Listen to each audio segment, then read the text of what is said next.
بسم اللہ الرحمن الرحیم۔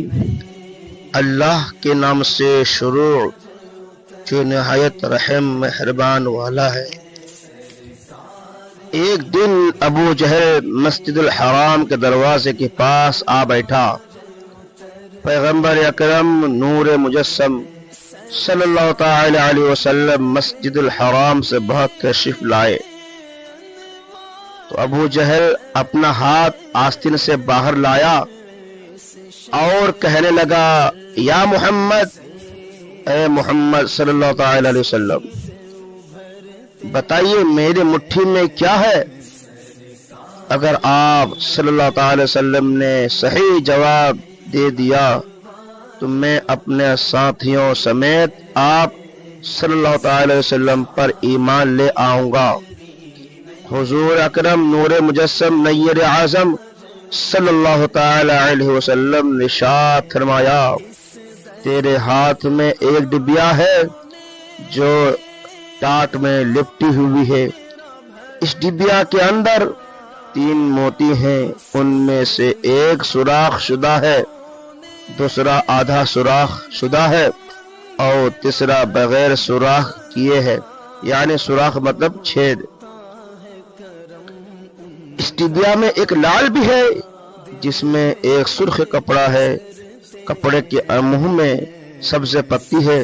ابو جہل کہنے لگا، یہ سب تو ٹھیک ہے، لیکن سرخ کپڑے اور سبز پتی کا کیسے علم ہوا جو اس کے اندر موجود ہے؟ میں نے بھی نہیں دیکھا۔ آپ صلی اللہ تعالی علیہ وسلم نے ارشاد فرمایا، لعل کو توڑ دو، معلوم ہو جائے گا۔ ابو جہل کہنے لگا، میں اس قیمتی لعل کو کیسے توڑ دوں؟ ایک صحابی رسول صلی اللہ تعالی علیہ وسلم کہنے لگا، آپ نے ارشاد فرمایا، اپنے لعل کی قیمت لگا کر اسے توڑ دو۔ اگر رسول خدا صلی اللہ تعالی علیہ وسلم کی بات معاذ اللہ صدبر معاذ اللہ درست نہ ہوئی تو قیمت میں ادا کر دوں گا۔ ابو جہل اس بات سے راضی تو ہو گیا۔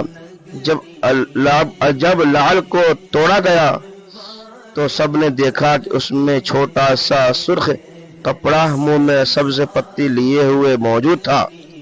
رسول خدا صلی اللہ علیہ وسلم نے اس کپڑے سے دریافت فرمایا کہ تم کب سے اس لعل میں ہو؟ کپڑے نے پہلے آپ صلی اللہ علیہ وسلم کی خدمت میں سلام عرض پیش کیا، پھر کہنے لگا، مجھے تو معلوم نہیں، لیکن اللہ تعالی مجھے روزانہ 3 سبز پتی عطا فرماتا کھانے کے لیے۔ آپ صلی اللہ تعالی علیہ وسلم نے ارشاد فرمایا، تیرا ذکر اور تسبیح کیا ہے؟ کپڑا کہنے لگا، اے خدا نے مجھے روزانہ 10 مرتبہ آپ صلی اللہ تعالی علیہ وسلم پر درود بھیجنے کا حکم دیا ہے، جس کی برکت سے وہ مجھے روزی دیتا ہے۔ سبحان اللہ، ماشاءاللہ، کتنی بڑی برکت ہے درود پاک پڑھنے میں۔ آپ حضرات ایسے ہی نئے نئے واقعات، مسائل و مسائل اور رسول اکرم صلی اللہ علیہ وسلم سیرت کے مطابق زندگی کے واقعات ملاحظہ کرنے کے لیے میرے ویڈیو میں آپ جڑے رہیں۔ اگر جو حضرات سبسکرائب نہیں کیے ہیں میرے چینل کو سبسکرائب کر دیں، اور اگر دیکھ رہے ہیں فیس بک سے لائک کمنٹ شیئر کر دیں، اس لیے کہ